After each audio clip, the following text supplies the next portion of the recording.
कैसे अपने आप को जला दिया, कुछ नहीं। प्रकृति सिखाती है बहुत कुछ। हमारी आंखों के सामने बहुत कुछ हो रहा है, हमारी आंखों के सामने बहुत कुछ घटित हो रहा है, हम अनभिज्ञ हैं, हमको समझ ही नहीं आ रहा कि प्रकृति रोज सिखा रही है कि जलना तो पड़ेगा। और देखो कहानी इसकी, ये बर्ड किंगडम का राजा है ईगल।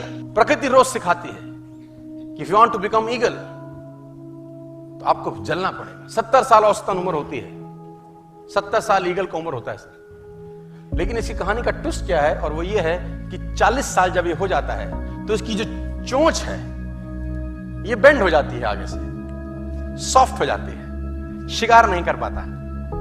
When he reach 40, इसकी चोंच बेंड हो जाती है, सॉफ्ट हो जाती है, शिकार कर करके शिकार नहीं कर पाता। इसके जो पंख हैं जिससे उड़ता है वो इतने भारी हो जाते हैं कि वो छाती से चिपक जाते हैं, इतने भारी हो जाते हैं कि छाती से चिपक जाते हैं, इसको उड़ने में तकलीफ होती है। इसके जो पैर हैं जिससे झपटा मारता है वो नाखून टेढ़े हो जाते हैं, कर करके 40 साल।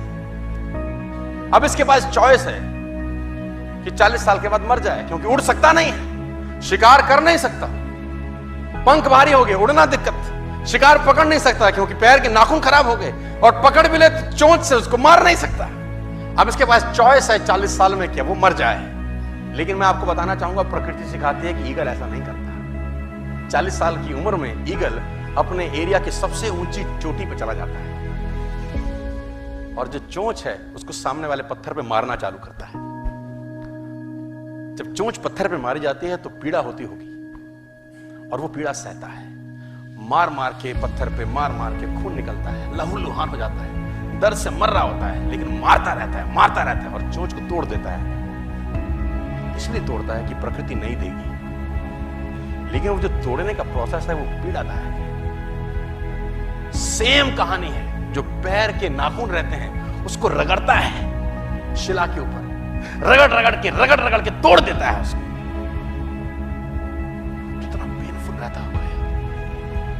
लेकिन हर ईगल की जिंदगी में ऐसा दिन आता है 40 साल। जैसे ही चोंच निकलती है कहानी यहां खत्म नहीं होती, नई चोंच आती है, फिर वो उस चोंच से अपने परों को तोड़ता है, अपने जिस्म से अपने ही पर उखाड़ता है, क्योंकि वो पर उसके उड़ने के लायक नहीं रहे।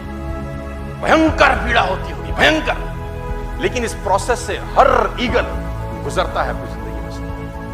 और 40 साल के इस प्रोसेस में 6 महीने के बाद वो एक नया ईगल होके 30 साल और जीता है, 30 साल और जीता है सर। तो आहुति तो देनी पड़ेगी। आज कल परसों चॉइस आपकी है। मैं फिर कहता हूं, आज कंफर्टेबल हो जाएंगे तो जिंदगी अनकंफर्टेबल होगी, आज अनकंफर्टेबल हो जाएंगे तो जिंदगी